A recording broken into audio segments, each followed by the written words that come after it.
As I said, my name's Sebastian. I'm a psychologist by background and training.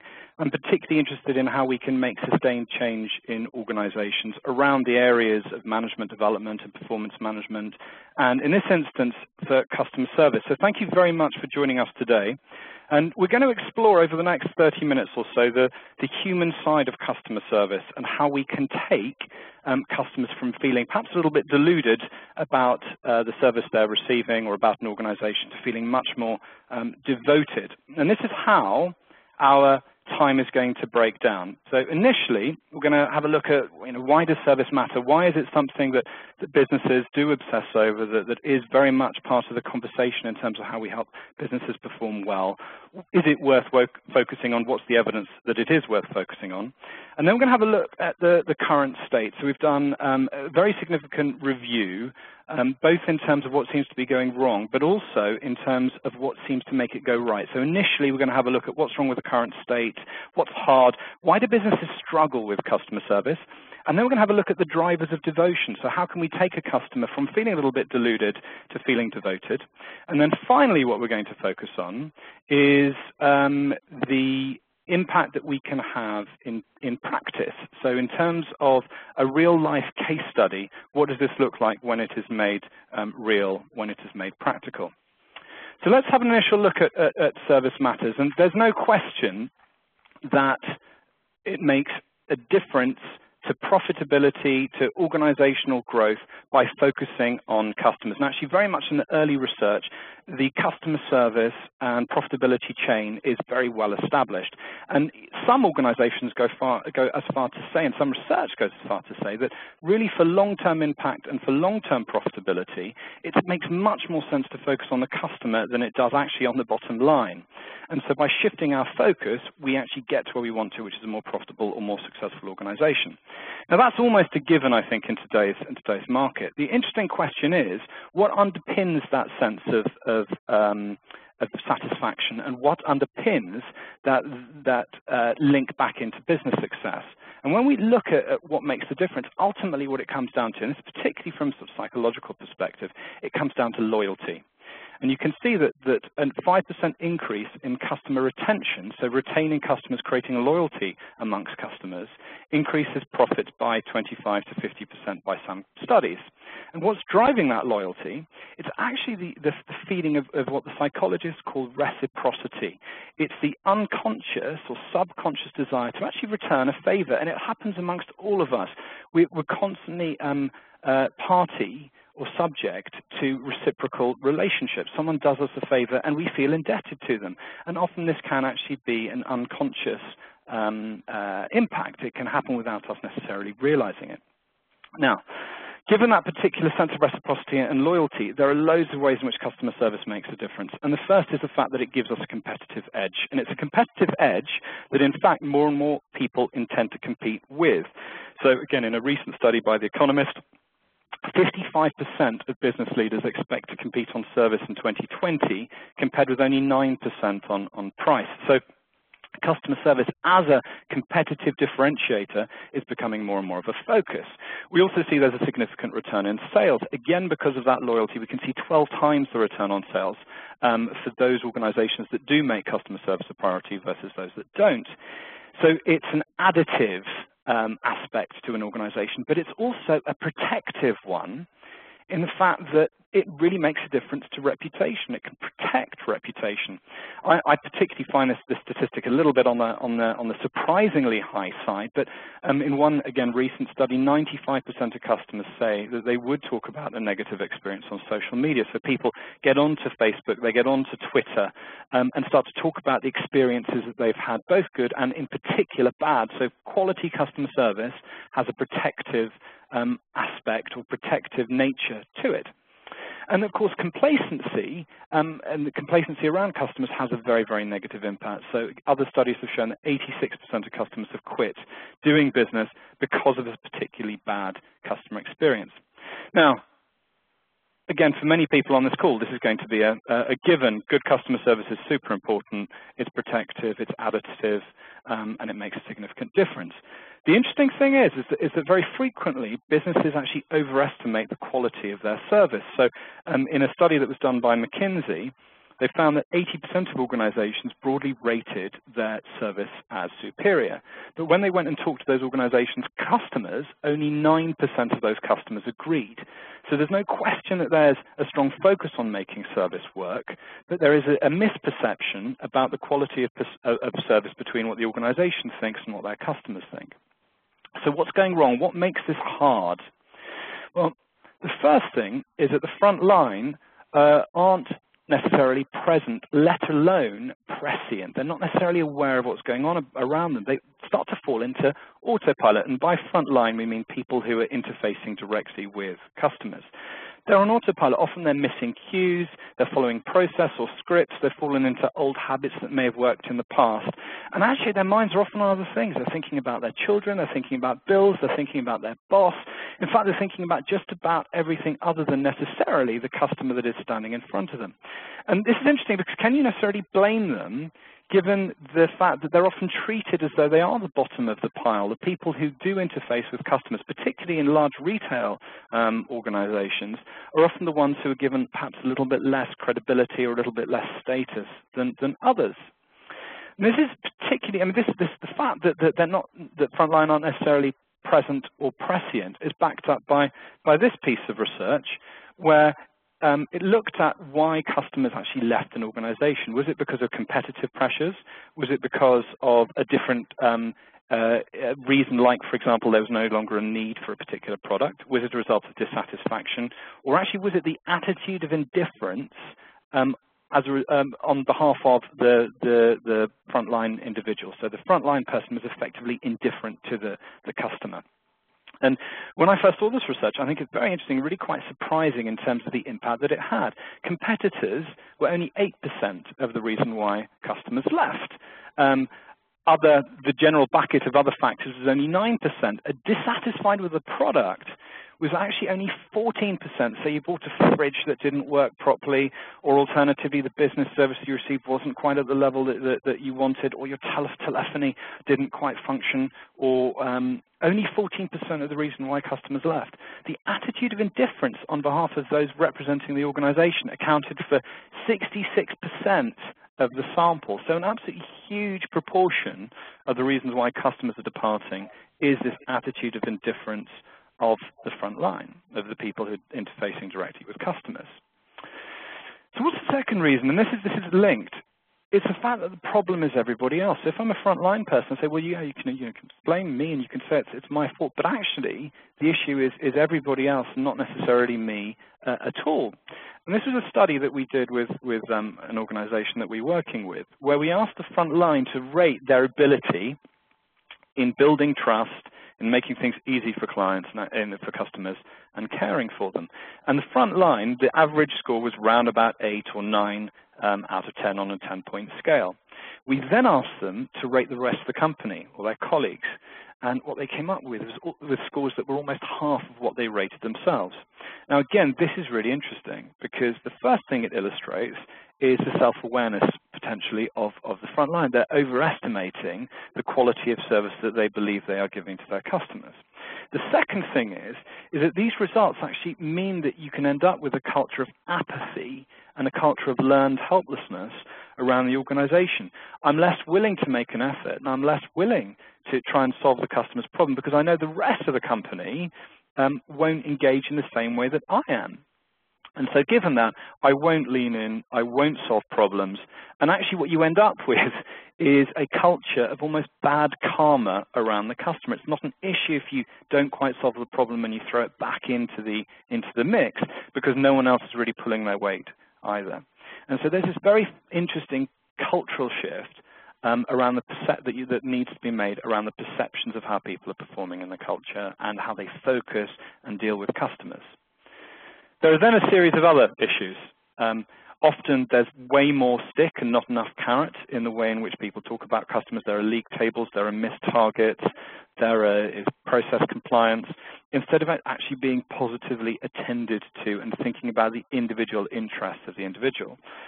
Part of that is because frontline managers actually are led to care a lot less about the people and care a lot more about the targets. So there's data purity, there's process focus, there is workflow management, there are compliance requests and delivering on those things. There are all the things they need to focus on that actually stop them from getting out there and coaching and focusing and attending to their customers. And again, another client that we worked with, we went and spoke to the frontline managers about how they were feeling about dealing with customers and actually about coaching their team members. And one of the quotes that came back was, whenever I stand up from my desk, I feel like I have to run the gauntlet. You know, as people stand up and start bombarding me with questions and start asking me things, I try and run the gauntlet as quickly as possible and make it to my desk as quickly as possible so I can actually complete the things that head office has asked me to complete. So the frontline managers are very much led to care, and it's a pity because this woman wanted very much to engage and deal with the people, but she just didn't feel she had the capacity to do so, nor did she feel she had the capability to do so. The next is around leaders, and this is very much about setting a mood around customer service. And very frequently what you see is the fact that leaders don't talk directly to customers, and if they do talk about customers, it's actually at a level of abstraction that no longer really makes sense to people who are serving customers on a daily basis. Sure, they talk about customer segmentation, talk about the value proposition effectively that needs to be used for customers. There's all sorts of things that relate to customers, but they don't necessarily get into the more emotional, the more personal, the more actually intimate conversations that need to take place that really give a strong sense of a culture and an organization that is attending to and focusing on customers. And then this is compounded by the haze of initiatives that can start to take place with an organization. So customer service, of course, it comes first, but so does sales, safety, supplier management, and those are the things that just begin with S. And so what you end up with is almost leadership ADHD, where leaders are thinking about all the different things that they can focus on. They're talking about why customers are important, but really that message gets lost in translation and actually gets lost in the transition to the people who make the difference for the customers. Okay, so those are the issues, and some of you on the call may very well be familiar or feel that you have some of those in your organization. What can you do to make the shift? What are the steps and the drivers that you can take to take customers from deluded to devoted? And at MindGym, we engaged in a very large-scale literature review. We looked at hundreds of academic studies, 50 very specifically into the realm of customer service. We interviewed leaders of customer service functions as well as leaders of learning and development and OD functions that supported customer service. And these were the themes that really came through strongly. The first is, well, the first two are really about building the will and the energy and momentum to make a shift. And the first aspect of this is leaders in particular building belief that this is something that needs to, that customers and creating devoted customers and that sense of loyalty is something that it genuinely is the #1 priority. It is the first amongst, if there are equals, it's the first amongst equals, or it is actually the leading light. It is the frame for the way in which the organization needs to see themselves and market themselves to the outside world. And so a really, really strong sense of belief, and why from an organizational narrative perspective, why the story needs to be built around customers. From there, we look at customer chat. So that is very much the stories and the stories that are actually told about customers and the conversations that are happening informally about customers and how they operate and what it means to deliver high quality service. And those are practical, real stories that people can feel they can connect with at both a rational and a logical level, but at an emotional one too. And that is ultimately, if you want to change a culture, you change the stories that they tell, and that's the thing that begins to build the momentum and is very much led by the leaders. The second aspect, so if the first aspect is the will element, the second aspect is much more about skill, and it's much more about capability.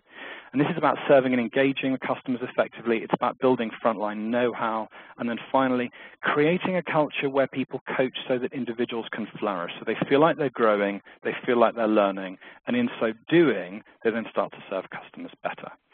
Now, when we take that second part together, the serve and engage, the frontline know-how, and the coaching to flourish, really what we start to talk about is a service climate, an internal service climate.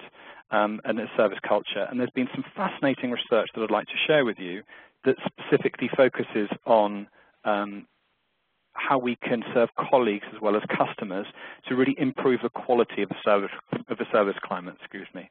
So what we can see there, what this graph starts to illustrate, is customer satisfaction.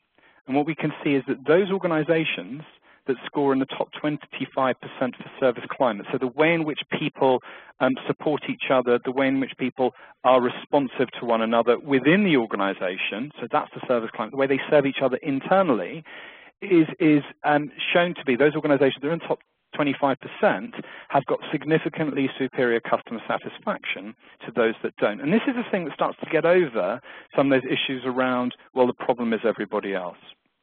Now, interestingly, again, we talked about the chain between customer satisfaction and profitability. What we can also see here is how, where we look at stock market value, those firms that score in the top 25% on service climate are also those that have got higher stock market value measured by Tobin's Q. So you can start to see it's definitely correlated, and I would argue there is a strong link here between, or causal link here, between the internal service culture leading to customer satisfaction, which then really builds a strong sense of loyalty, which then, of course, improves the stock market value for the organization. So how do we go about delivering this? What are the aspects of building this strong internal service climate?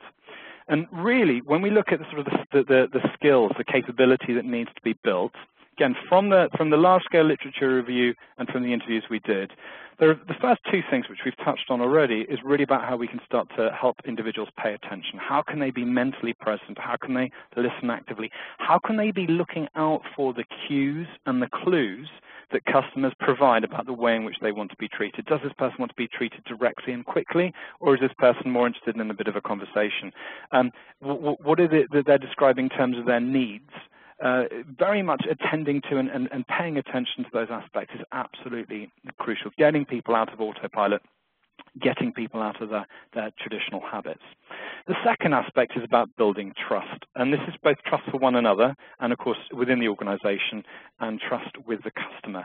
And that is about rapport and building a strong sense and demonstrating a strong sense of interest for the customer, demonstrating empathy and being authentic. In one fascinating study, a psychologist called Robert Cialdini looked at the way in which servers and waiters in restaurants could start to increase their tips.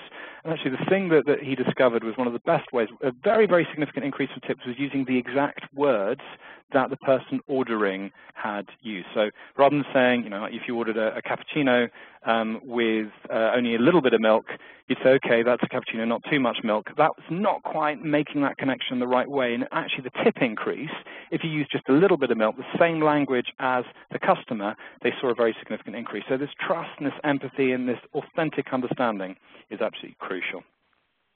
The next element is about ownership. And I think that again, when you're talking about large-scale populations with sometimes not quite as much visibility as people would like as to taking responsibility for certain accounts or certain customer relationships, ownership can be a really challenging thing to start to implement and try and create as a cultural aspect.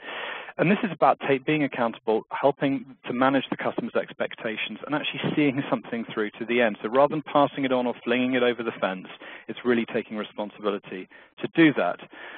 What we've seen in the marketplace is a very significant trend towards organizations looking to devolve decision-making responsibility to frontline staff. And actually, there was, again, a big study done that discovered that 76% of organizations that were leading in customer service have actually devolved a good deal of the decision-making to the frontline staff.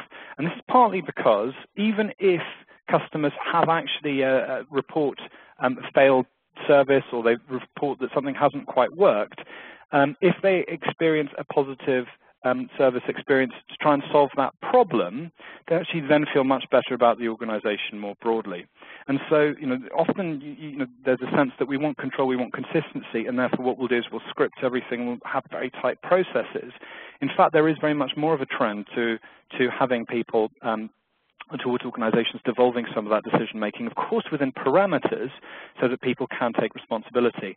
And actually there are significant benefits to that for the individuals themselves.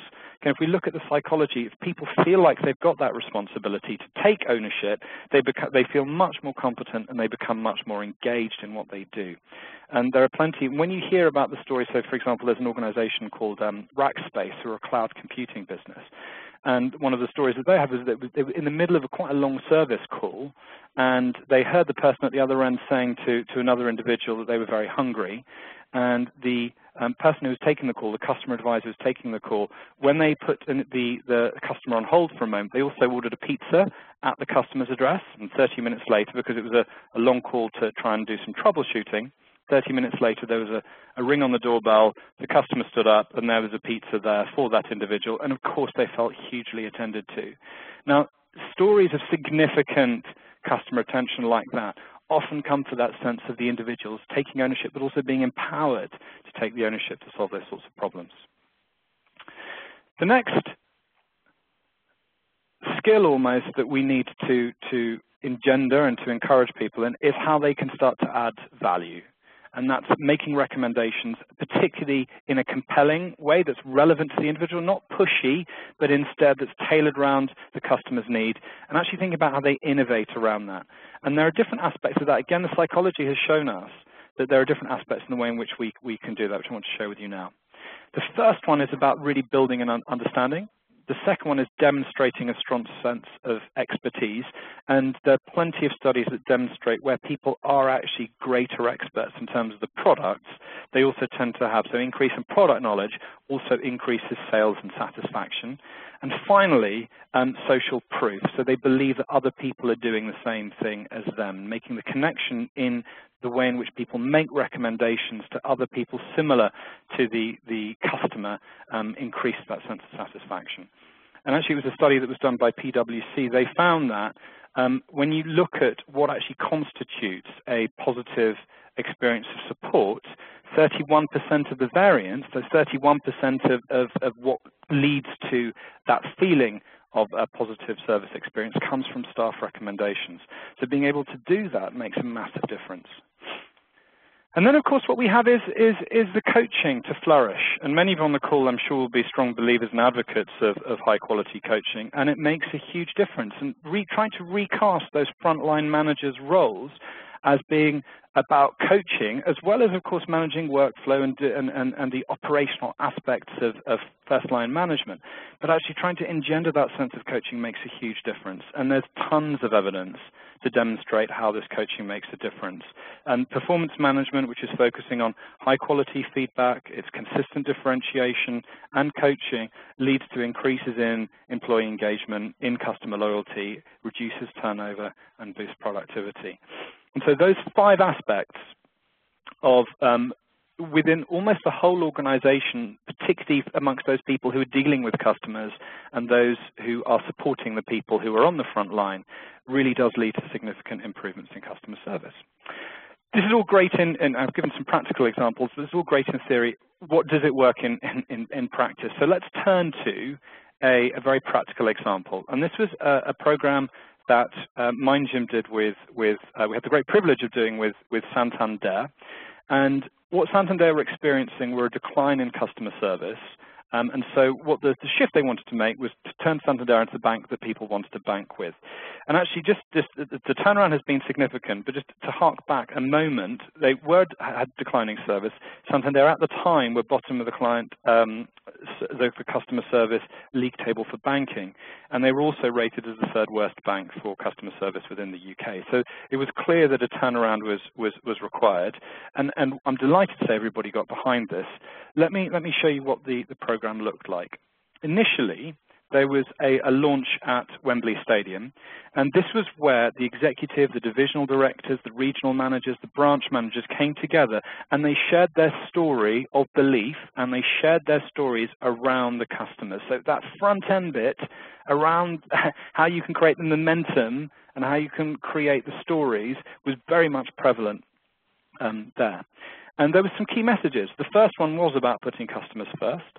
The second one was the fact that everybody was part of the problem, but also everybody was part of the solution. And so there was a very strong focus on creating that shared sense of ownership. And thirdly, it was the personal aspect of it, and that was the fact that by working well with customers, actually the individuals made their lives easier. So there was a personal win that was very much part of the story, and that was important for individuals who might have been interested in improving the quality of the bank, but really their primary interest was actually improving the quality of their own lives. And so that managing those two messages was key. And actually this launch was fantastic. The leaders were candid, they were authentic, they told great stories, and it really built the momentum. But that alone is not enough. You know, grand gestures does not change cultures. And so what then happened was there were a series of bite-sized experiences over time that continued to focus and continued to underscore the importance of these changes. In many respects, help reinforce that belief, but also build the capability. And to make this scalable, what happened was that this was introduced by the regional managers. It was delivered by MindGym to branch managers, and part of that half day was the branch managers then learning to deliver that particular session and that focus to their people within the branches, within the retail bank. So what did the different sessions look like?